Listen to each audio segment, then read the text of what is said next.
como nueva.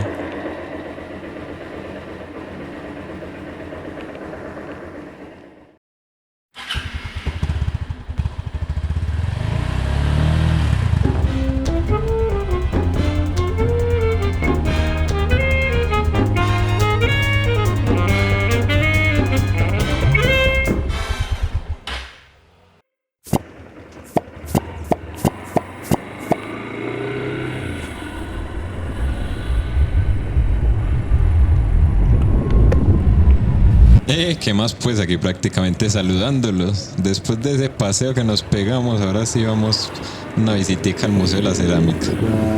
Suscríbete. Apenas para los que les gusta hacer algo diferente aquí en Medellín.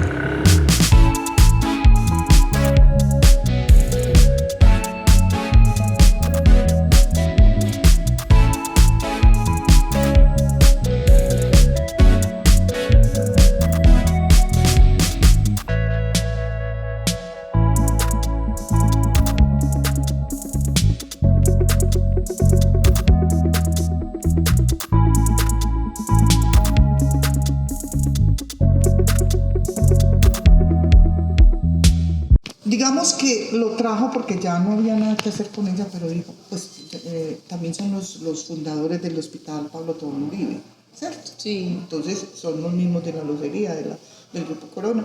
Entonces ellos, esto fue lo primero que hicieron para los hospitales. Entonces empezaron con un monocolor y les daba mucha lidia con el blanco. Todo lo que ustedes ven aquí es hecho sacado del barro, de arcilla, de tierra, arena y agua. Los materiales, pues, y el aire, obviamente. Entonces, pues, les sí, la confieso, cerámica, el origen es que el barro. Barro. También tenemos talleres con barro. Entonces, hacían esto, fue lo primero. Empezaron a esmaltar, pero por el desorden que hay, más o menos les voy a explicar. Lo primero eran tonos muy amarillos, porque no daban con el blanco. Esto no lo lograban todavía, fue lo primero que empezaron a sacar. Se conservan así en su estado original, porque por la historia, ¿no? Pues reconstruirlas sería un pecado, pero eso era más o menos lo que hacían. Luego fueron empezando a sacar con esmalte. ¿En qué casa todavía no hay? En muchas de las casas de sus abuelos, de sus la tías, muñequita, la virgencita puesta en la mesita con el mantel, en las salas, en las habitaciones. Los hombres no podían decorar, porque eso era un pecado mortal, eso no era trabajo para los hombres, solo podían decorar las mujeres. Pintarlas, solo era trabajo para mujeres. Estos, digamos, frascos, bueno, recipientes, todavía se ven en algunas casas que, aunque remendados, pegados con chicle, con colgón, con lo que fue, todavía se ven. Estos eran los cerveceros de esa época. Pues pasamos aquí a la época de los años 50 y 60. Esto se los voy a... Aquí cuando empezó a salir esto, esta vajilla era para familias de 20 hijos. Ahora no hay ni de 2 porque ya ahora es más corto. Aquí había que hacer siempre vajillas de 200 puestos. De 200, porque las familias de 150, 200 puestos, porque las familias eran demasiado numerosas. Entonces alrededor de la mesa sí se comía, no como ahora que ya somos todos con el celular y de una habitación a la otra le contestan a uno por WhatsApp. Fírmame lo que ya voy. Sí. Y resulta que le decían la chocha, que era el plato más grande. ¿Para qué? Donde tenían que servir aquí. Pero ¿para qué integrante de la familia? Al papá. Y les cuento, a mí me criaron así. Porque me acuerdo que decían, no, esa pechuga, no, déjenme ese muslo a su papá, no, eso es la carne más grande, la presa más grande, el plato más grande. La chocha. Ya, pues eso, gracias a Dios. Y aquí, la época de la década de los 50 y los 60, empieza a tener, estos son líneas de oro. Esto lo traían de Alemania, de Suiza, estas pinturas de oro. Esto es finísimo, ¿cierto? Estos platos, miren que siguen siendo muy amarillitos, pero estas teteritas, pues, a mí parecen divinas. Estos ya casi no, pues... Esa es como para qué, para la crema, para exacto. Entonces, por ejemplo, sí servía mucho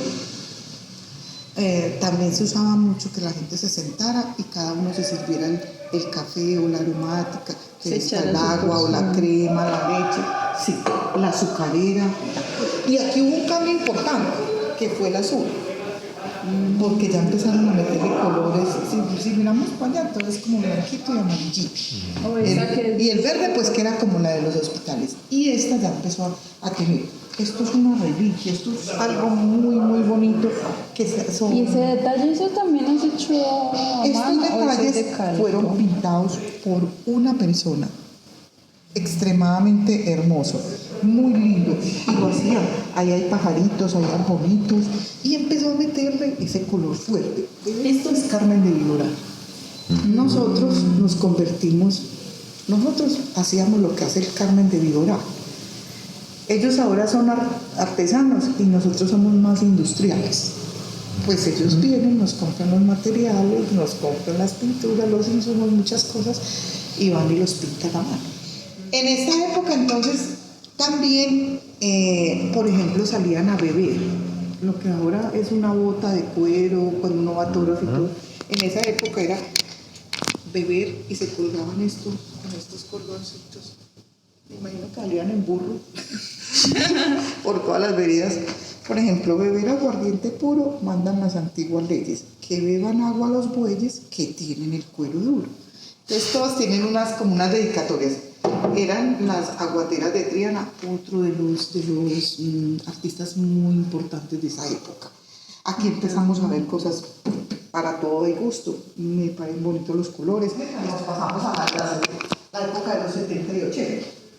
Entonces aquí, cuando arrancamos, el papá era el protagonista de la familia y tenía demasiado protagonismo. Las mujeres, los hombres vetados por completo para la pintura. No era trabajo para hombres por el machismo que había tan arraigado.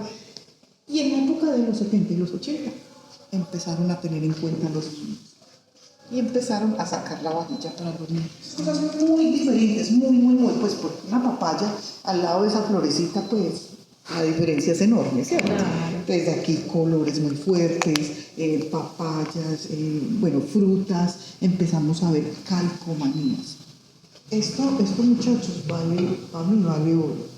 Pues servir una mesa, pasar el arroz aquí o pasar la sopa y servirla en la misma mesa, cosas antiguas muy lindas, ya no se consigue. Más como para compartir. Más Sí, de porque compartir. era como- No, anteriormente había también mucha pobreza y la gente tomábamos en peltre, en totuma, inclusive en totuma. Sí. Y eso era el peltre, pero esto es lo más hermoso que me parece a mí porque parecen esa imitación, pero no, ya son losas.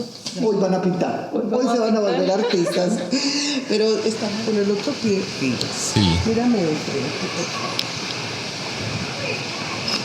Con este pie le doy movilidad a esto. Entonces, ya. el plato empieza a ser un circulito. Centro muy bien el plato. ¿Sí? Mojo este pincel. Ah, bueno.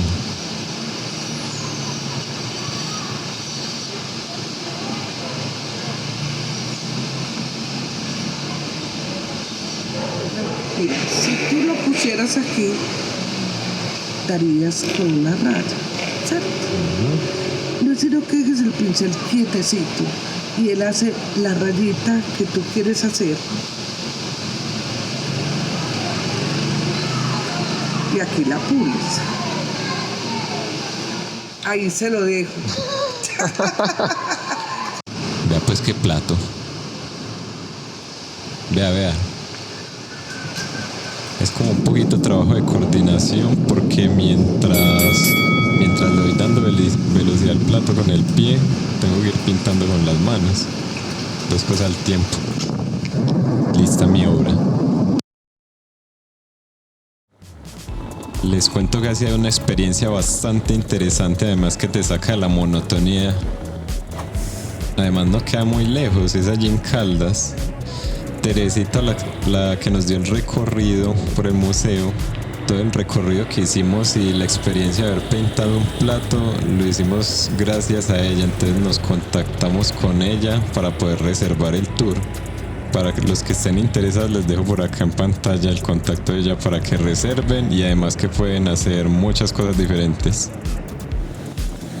El que nosotros reservamos fue un recorrido con historia y la experiencia de pintar el plato, y cuando uno pinta el plato le ofrecen o el plato en crudo apenas uno lo hace o hornearlo para poder comer en él. Vean, como nosotros elegimos que lo hornearan para poder comer en él, ya lucen como cualquier plato, se pueden usar común y corriente. Si eligen dejarlo en crudo, queda idéntico a como lo estábamos pintando y queda como arte para exhibir. Bueno, ya después de haber dejado el plato a que los metieran en un horno y quedaran así brillanticos, listos para usar, Teresita muy amablemente te llama y te dice que ya están listos y tú pasas a recogerlos. Si buscan en Google Maps Museo de la Cerámica aquí en Caldas, les va a aparecer justo donde queda, entonces pueden llegar así, o igual les dejo por acá, no sé, la dirección, si quieren llegar. Creo que ya les dejé antes el contacto de Teresita y los invito, es una experiencia nueva, no queda muy lejos, y adiós.